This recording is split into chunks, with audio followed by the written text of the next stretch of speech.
CM Revanth Reddy బృందం America చేరుకుంది. న్యూయార్క్లో రేవంత్ రెడ్డికి తెలుగు ప్రజలు ఘనంగా స్వాగతం పలికారు. 10 రోజుల పాటు సీఎం రేవంత్ రెడ్డి అమెరికాలో పర్యటించనున్నారు. పెట్టుబడుల లక్ష్యంగా సీఎం రేవంత్ అమెరికా పర్యటిస్తున్నారు.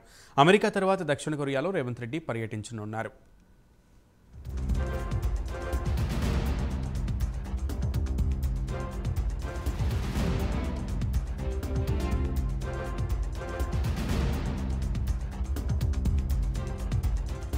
రాష్ట్రంలో పారిశ్రామిక అభివృద్ధిపై ప్రభుత్వం ఫోకస్ పెట్టింది. బడా కంపెనీలను రాష్ట్రానికి ఆహ్వానించి పెట్టుబడులు పెట్టించడంతో పాటుగా స్థానిక పారిశ్రామికవేత్తలను ప్రోత్సహించాలని నిర్ణయించింది. కేవలం 1-2 రంగాలకే పరిమితం కాకుండా రాష్ట్ర వ్యాప్తంగా వివిధ రకాల పరిశ్రమలను నెలకొల్పేలా యాక్షన్ ప్లాన్ రెడీ చేసింది.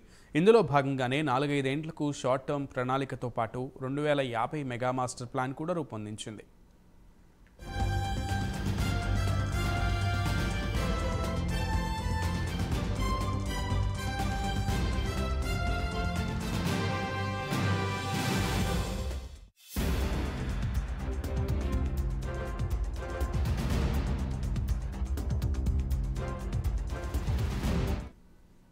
తెలంగాణ సీఎం రేవంత్ రెడ్డి బృందం అమెరికా చేరుకుంది. న్యూయార్క్లో రేవంత్ రెడ్డికి తెలుగు ప్రజలు ఘనంగా స్వాగతం పలికారు. 10 రోజుల పాటు సీఎం రేవంత్ రెడ్డి అమెరికాలో పర్యటించనున్నారు. పెట్టుబడుల లక్ష్యంగా అమెరికాలో పర్యటిస్తున్నారు. అమెరికా తర్వాత దక్షిణ కొరియాలో రేవంత్ రెడ్డి పర్యటించనున్నారు. రాష్ట్రంలో పారిశ్రామిక అభివృద్ధిపై ప్రభుత్వం ప్రత్యేక ఫోకస్ పెట్టింది. బడా కంపెనీలను రాష్ట్రానికి ఆహ్వానించి పెట్టుబడులు పెట్టించడంతో పాటు స్థానిక పారిశ్రామికవేత్తలను ప్రోత్సహించాలని నిర్ణయించింది. కేవలం 1-2 రంగాలకే పరిమితం కాకుండా రాష్ట్ర వ్యాప్తంగా వివిధ రకాల పరిశ్రమలను నెలకొల్పేలా యాక్షన్ ప్లాన్ రెడీ చేసింది.